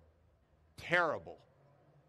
Because this is something for all of humanity, and it was a sacrifice that is indescribable, as people know. That's a fundamental point. A second point that I'd like to also say about this, to show the different way. In 1963, the only president that I've really liked in my lifetime, John F. Kennedy, gave a speech June 10, 1963, which I encourage you to look up. It's the commencement address at American University. I think it's the greatest foreign policy speech in modern history. And what it is a speech about making peace. Very unusual. And he gave it because the Cuban Missile Crisis a few months earlier had almost blown up the whole world. And he said, we need to do something different. And by the way, he knew he faced so much opposition inside his own government that he did not share the draft of the speech until the day before, because he didn't want the Defense Department or the State Department or the other security agencies to try to stop the speech. So he wrote it with his brilliant speechwriter, Ted Sorensen, who I was very fortunate to know and love and become friends with. And he gave the speech on June 10, 1963. The speech does not tell the Soviet Union to do anything. The whole speech is telling the American people, do you realize the other side are human beings that are like us, that want peace? The whole speech is to the American people, not to the Soviets. You do this, you do that, maximum sanctions if you don't do this. Not a word of that in the whole speech.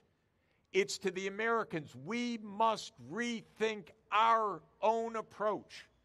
We must realize peace is possible, that we are not gripped by forces we cannot control. He says the challenges of mankind were made by man, and therefore they can be solved by man. But what he does in this speech is he has a section where he praises the Soviet Union for their valor, for their heroism, for the incredible loss that they suffered in World War II. Here's the leader of the United States praising the Soviet Union in 1963 at the top of the Cold War. What happened? The next day, Nikita Khrushchev got the speech, and he called the U.S. envoy in Moscow, Averell Harriman. And Averell Harriman came, and he said to Averell Harriman, "The speech by your president is the finest speech by an American president since Franklin Roosevelt. I want to make peace with your president." 5 weeks later, they signed the Partial Nuclear Test Ban Treaty. It wasn't threats. It was giving dignity to the other side. And in 5 weeks, they reached an agreement that had eluded both sides for the previous decade.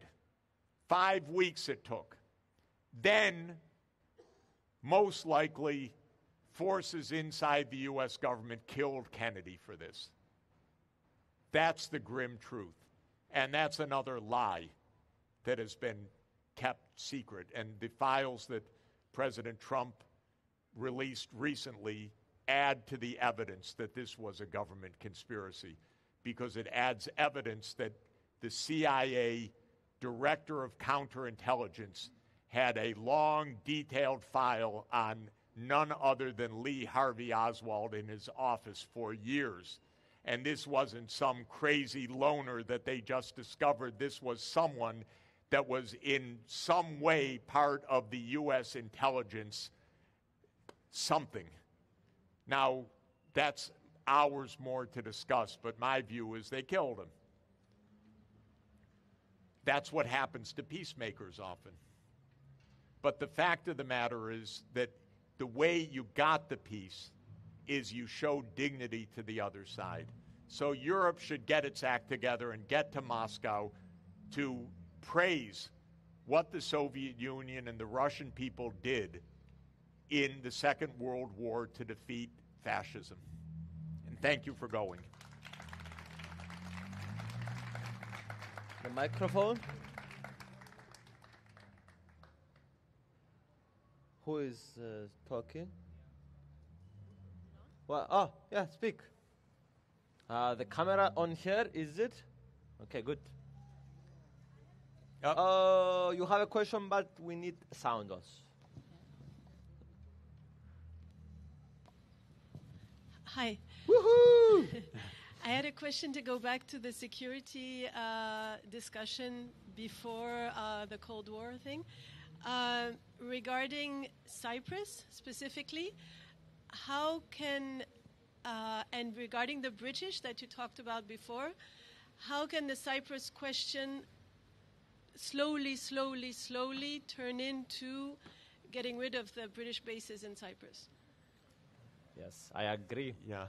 Look, I don't know if it's possible right now. The United States, by the way, has 750 overseas military bases in 80 countries. My God. What are we doing? And the hundreds of billions of dollars wasted on this.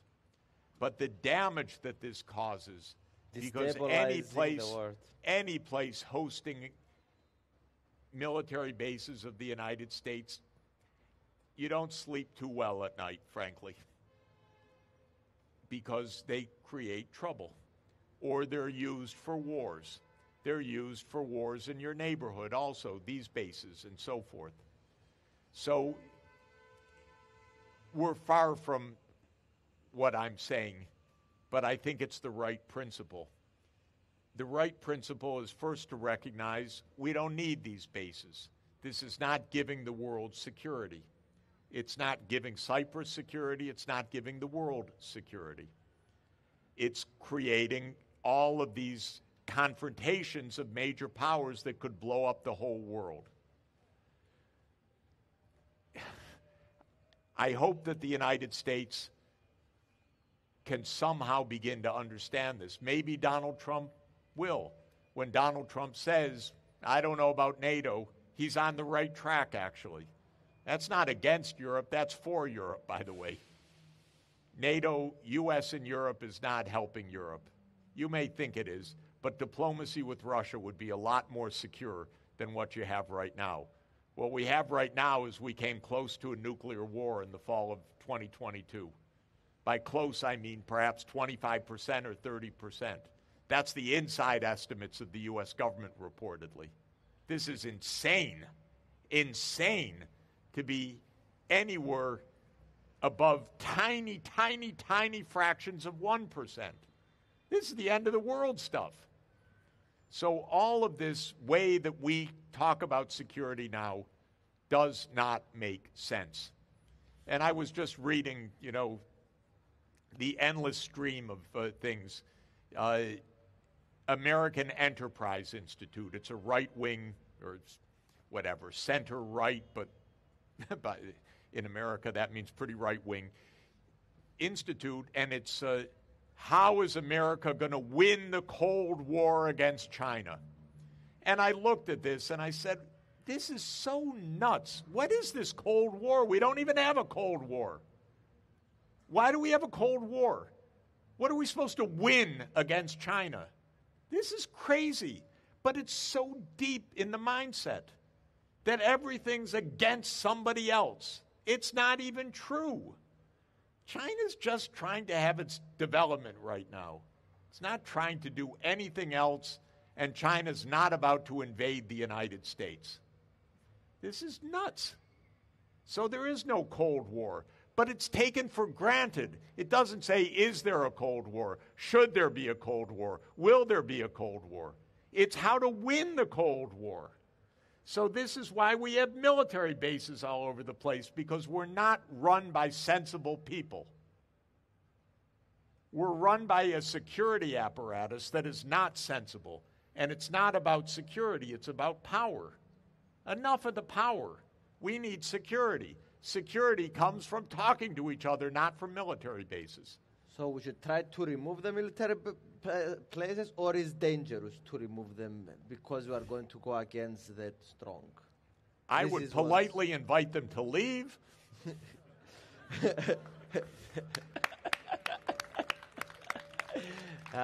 Yes, this guy is so passionate and a bit old, so we want him. And the microphone to him.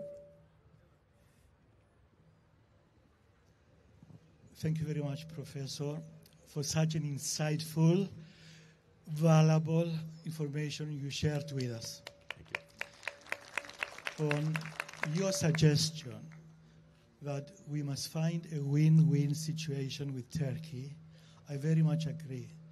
There is no bad peace. In the same way, there is no good war. We have to find a way. On the other hand, to put you in the picture, when we first had the visitation of the Ottoman Turks in 1570, they did not come to us like you did for us to give them hospitality. Neither did they come as refugees, persecuted refugees, for us to give them asylum and help.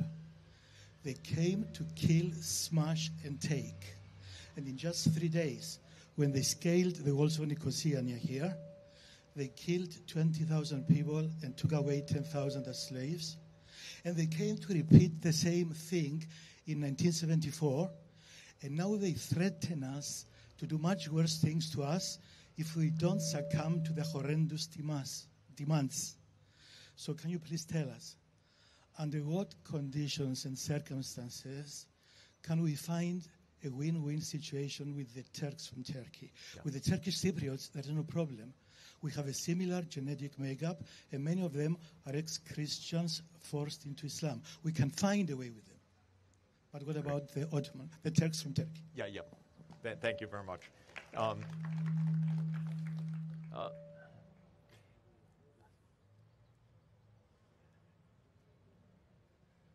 I don't know the answer to that question, of course, but it's a question that is a good question to ask to the Turkish it's a good question to ask to the Turkish government. It's fun. At least it's fun. What am I doing? Sorry. Okay. I don't know the answer to the question, but it is a good question to ask of the Turkish government, which is not the Ottoman Empire, it's the Republic of Turkey. And I'm going to ask it because I meet with Turkish diplomats, because I'm friendly with the Turkish leadership, and I'm going to ask. And I'm going to do my best to understand better what the Turkish point of view is on this, and to see whether there isn't a way forward. Because I would say very strongly to my Turkish counterparts that they would be better off with the resolution of this crisis. So that's what I'm going to say. And I'm going to try to find out myself, because I've never been involved in this issue at all. But I'm going to try to understand. I work at the UN. I discuss with diplomats from all over the world. I don't believe in the cancel culture at all, which is I don't accept when people tell me, you can't talk to this one, you can't travel to that one, you can't go to this one. I regard all of that as profoundly wrong-headed. And so my view is always talk, always learn, try to understand the perspective of the other side. Not everything can be solved, but I believe in most cases that most people want solutions that are mutually beneficial. Then, as I explained already or said, because you know it, it can be the case that there can be a true win-win that's for almost everybody, but it's blocked by the political elite or some other reason, but not a general reason. Even in those cases, you might be able to say to a politician, this is really better for you too, even though you may not think about it, but it really is better for you as well. So in any event, I'm going to try to get your question asked. I will ask you about the answer that you got, by the way. Remember. And I also believe this is also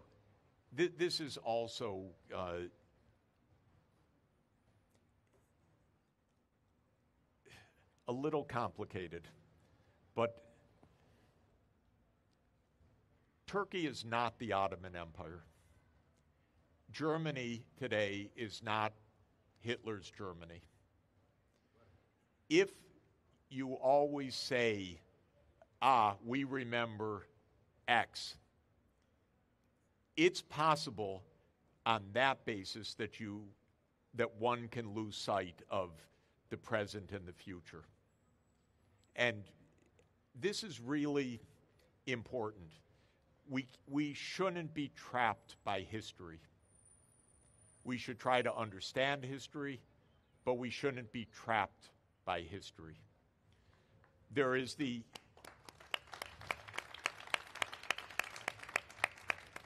famous expression of George Santayana that those who can't remember history are condemned to repeat it. And my wife's proposition is those who can't forget history are condemned to repeat it. So my wife often says, fresh start. Just get on with it.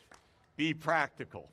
But I don't think we can completely, and she knows you can't completely forget, but you cannot be a prisoner of the past. And so we really need to understand that in our times, what can we do? And incidentally, Immanuel Kant, the great German philosopher, wrote in 1795 a brilliant, wonderful, important paper called Perpetual Peace. And he asked the question, how could you establish peace perpetually? And he made many, many brilliant ideas, including the kind of mental formation of what a United Nations someday should be. But there is no such thing as perpetual peace. There is no such thing as perfect security.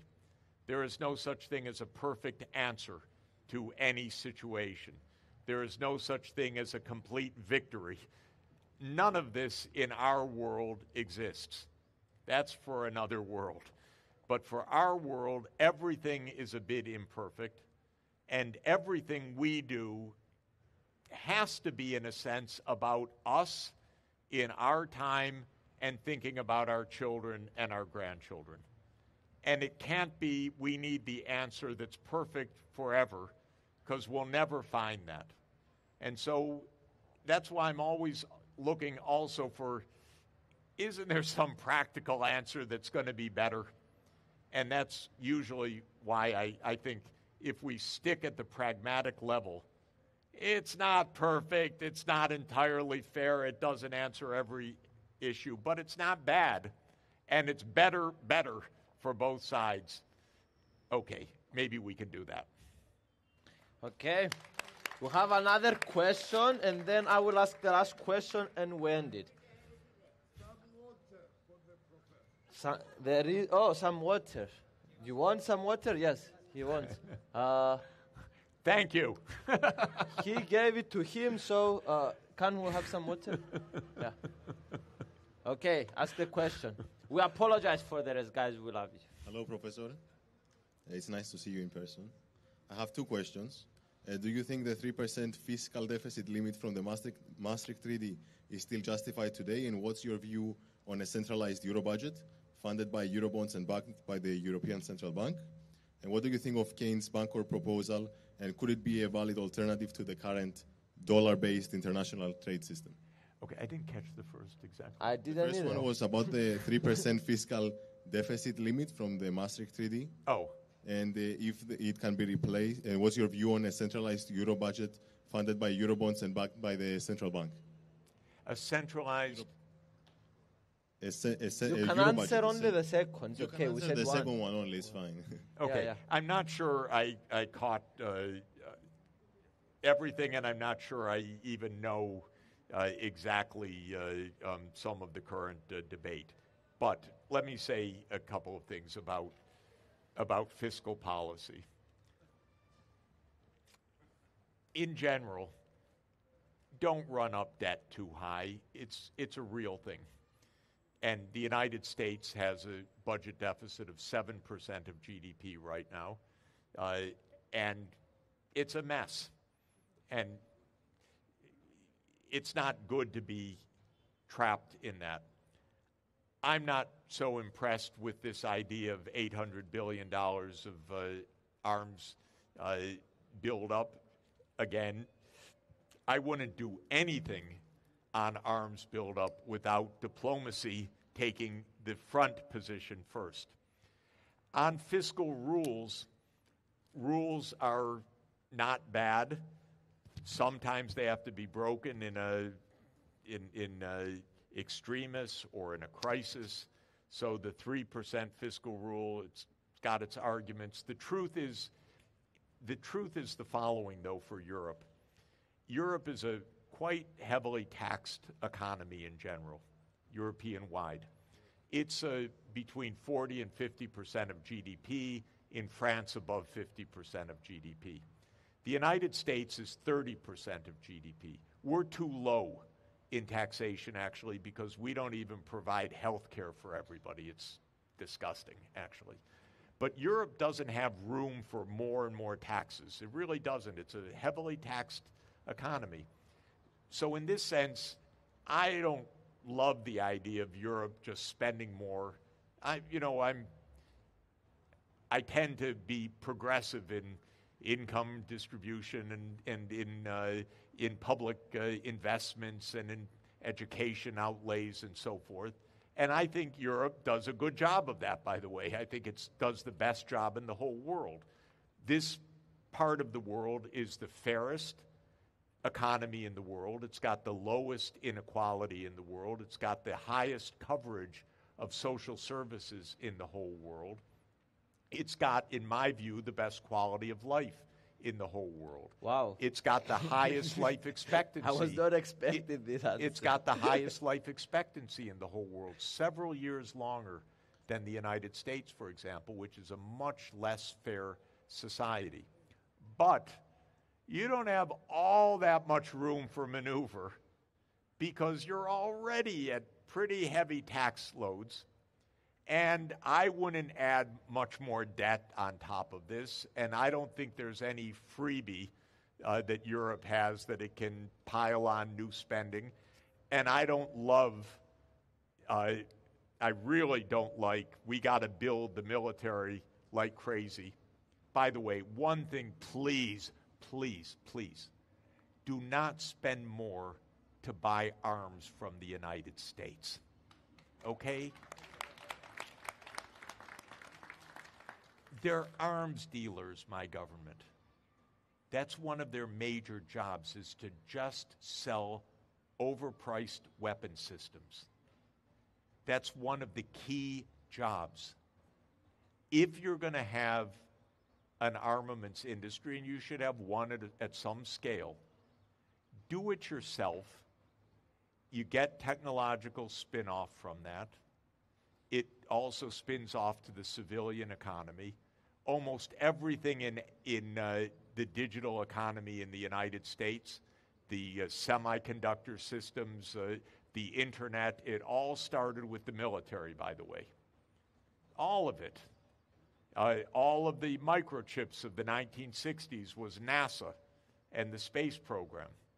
So that is a spillover into the civilian economy.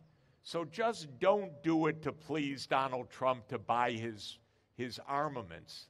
That for sure is not a great way to spend your money.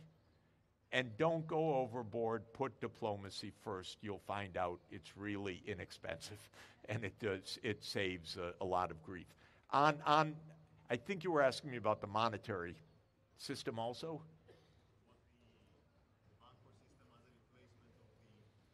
Oh, so just an interesting point. The dollar is the preeminent currency in the world for about 60% of global transactions. For transactions within Europe, the euro is.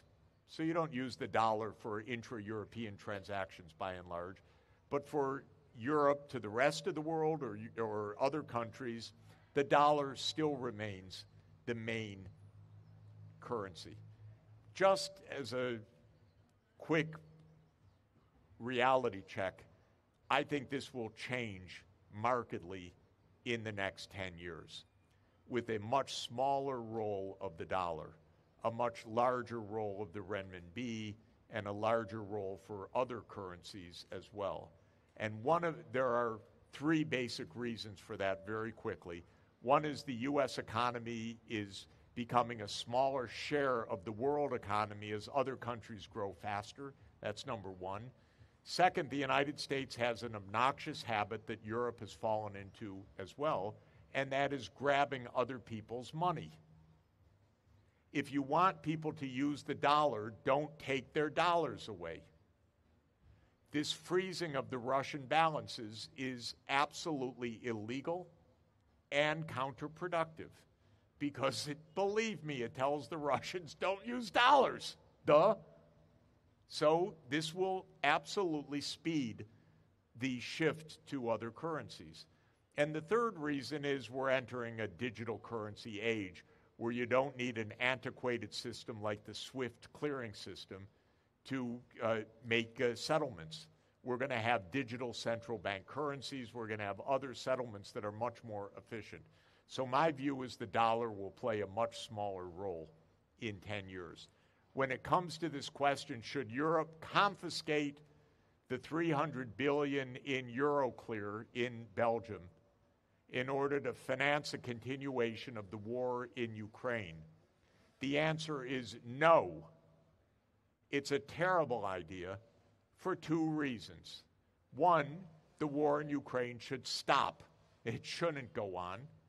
And second, if you confiscate the money, this will destroy credibility of the European financial markets. So don't steal other people's money. Don't freeze other people's money. This is just really basic stuff.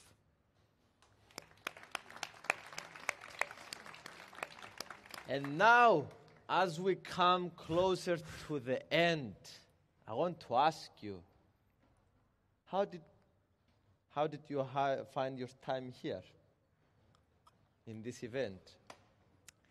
This is a great way to spend an afternoon.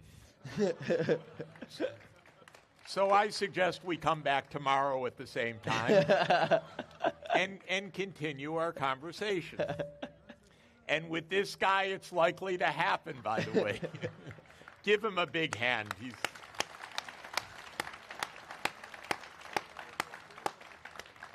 So we discussed together before that we are going to do another event in the European Parliament around October, something like this, November.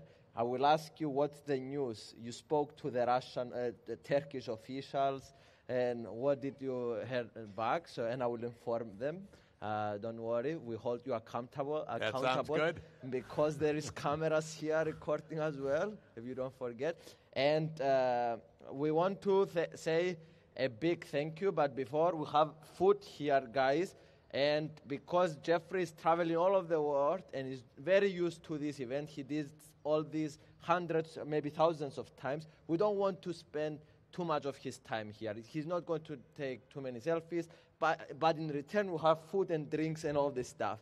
So we are going to allow him to go and spend a very beautiful sunset time with his wife while they are leaving. And I want to say, guys, there is all these people here. There is a lot of intellectual, probably, individuals that they hear him and all this stuff. So it's a good opportunity for you over drinks to speak with each other and network and all this stuff and enjoy this beautiful life that we are living on. Thank you. Amazing.